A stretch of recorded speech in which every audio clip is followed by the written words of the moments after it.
Ja siin mu selja taga on suurepärane näide sellest, et ei ole vaja palju, et oleks fun. Ja me just tunnistasime ägedat Sunday Drive'i vanaisa ja lapselapse vahel selle Lasnamäe mehaanikakooli golfiga. Ja Lasnamäe mehaanikakool selle väikse golfiga mängib suurelt, sest on tulnud siia väga ägedas koosseisus. Ja saame selle seltskonnaga tuttavaks, kes siin meil täna kõik koos on. Ja siin on esindatud nii inimesed sõiduautotehnikute pädevusvõistluselt kui Lasnamäe mehaanikakoolist. Ja õpime natukene. Nii, tervitused. Teame juba üksteist nimepidi, aga saame siis saate mõttes ka tuttavaks. Mihkel.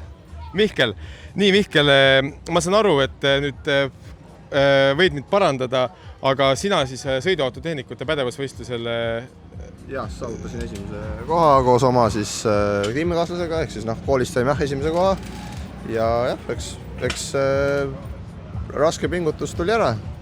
Kas esimene koht tuligi siis selle sama pilliga? Jaa, selles suhtes, et sõitsime täitsa sellega ja pidas ilusti vastu, kõik oli täitsa kiki-mikki, kuigi siis päev enne meil läks roolivõim, hakkas pulli tegemisega, pidime roolivõim pumba ära vahetama, aga jõudsime ilusti, kõik oma sõidud tehtud ja pidas ilusti vastu. Mitmes aasta sul endal koolis käib? Ma olen viimane kursus, 3. Ja kas on juba mingi selline väike plaan või idee ka tekkinud või kas on näiteks huvi mootorispordi valdkonda teha või? Jaa, mootorispordi valdkonnas on kindlasti huvi olemas, sest ma sooviksin võib-olla rallimehaanikuna töötada hiljem ja muidugi ise tahaks ka nagu proovida, et võib-olla hobikorras samamoodi kartidega või siis kas mingi odavama otsa auto, et rallit proovida. Et see on kindlasti üks unistustest. Ja kas praeguse seisuga, kui sa võtad sellele 3 aastale nagu tagasi koolis, et on see olnud nagu äge reis, sul on saanud palju nagu huvitavaid asju teha või on rohkem praktikat ja rohkem teooriat?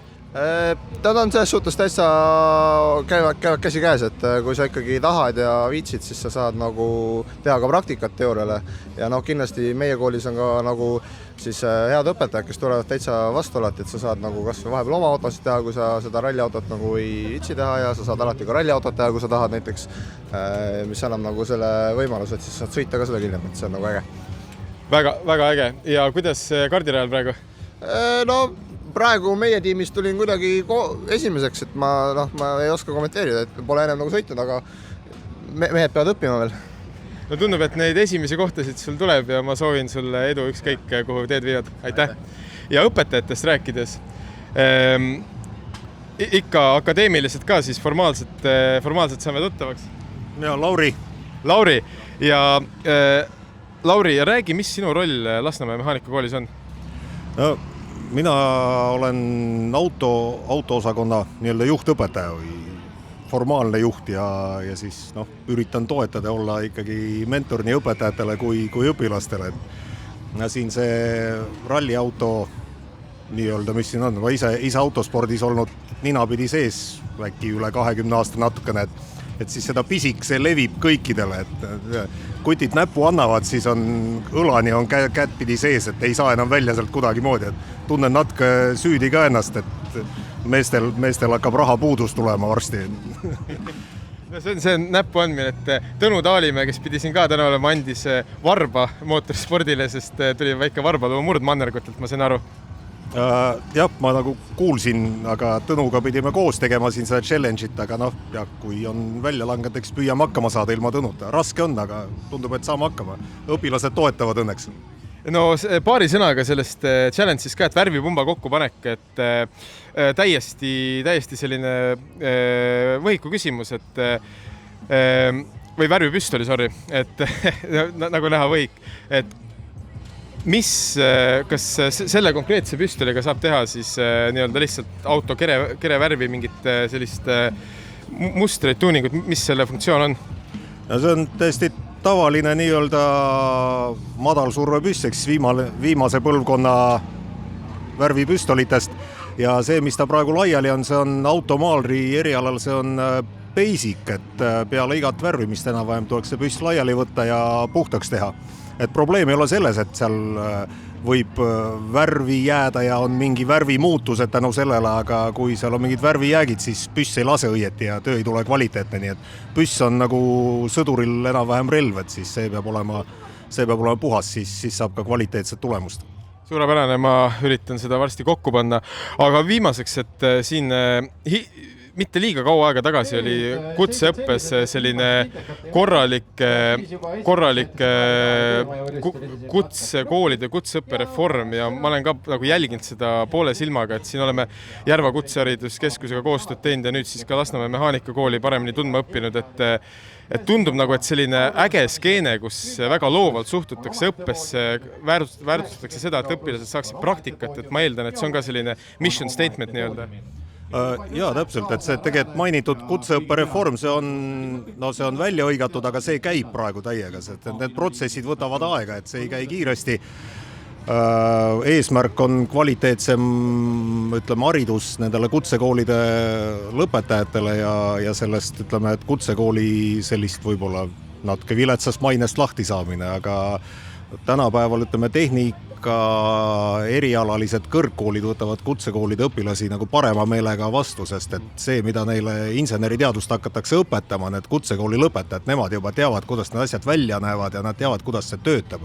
Et ja siis kutsekoolis neil on vaja juurde õpetada seda, kuidas seda luua ja mingid võib-olla asju välja arutada. Et selline tagasiside on kõrgkoolidelt küll, et nüüd oleks vaja seda massidesse tuua ja loodame, et see kutsehariduse reform kannab vilja. No midagi siin häbeneda küll pole, väga ägedat asja teete. Ja siis ägedatest asjadest rääkides, et saame... Andres, väga meeldiv. Andres, mitmes aasta käib sul? Samuti 3. Mihkel on mu kursusekaaslane. Kuidas teile selle teemaga on, et ütleme, et kursapeod üritused ka nagu toimuvad veel ägedad, et mul pärast esimest kursust vaibus ära? Ei, no meie niisugused peod ongi põhimõtteliselt nüüd meie nagu golfi ehitamine ja siis võib-olla võistlustel käimine, et me üritame ikkagi käsi käes, sõna otseses mõttes, aga nagu võistlustel oleme ikkagi koos ja toetame üksteist hästi palju ja üritame nagu ülesannetest jagu saada. Et jah. No need on minu jaoks, need on kõige paremad peod, mis saavad olla, et kuskil raja ääres mingi masinaga. Ja mis sul sellised tulevikuplaanid on või kui sa astusid Lasnamäe mehaanikakooli, siis mis su nagu visioon sellest oli, mis pärast sa astusid ja kuidas see on nagu muutunud aastatega? Vastusime niimoodi, et ma ei ole väga noor. Ja tuli tung, et peab ikkagi õppima ikkagi nagu midagi, millestki nagu aru saama ja tegelikult autodest ma nagu väga ei teadnudki võib-olla väga midagi ja tegelikult nende 3 aastaga Lasnamäe mehaanikakoolist ma sain väga palju teadmisi juurde, et nüüd ma nagu siin tegelen remondi ja ralliauto ehitamisega, ja pärast nüüd, kui ma nüüd lõpetan, või tegelikult juba lõpetasin, et siis edasi on ülikool ja autoinseneriks ja ikkagi veel edasi selles valdkonnas, et kindlasti edasi õpime. No ma soovin sulle palju edu edaspidiselt ja soovid kellelegi shoutouti teha? Ma ei teagi. Siis alati võib öelda, et ema, ma olen telekas, aga või sa võid HDMI-ga meie YouTube'i kanali ühendada. Igal juhul suured tänud sulle ja soovin sulle edu ükskõik, mis tulevik toob. Ja, aitäh!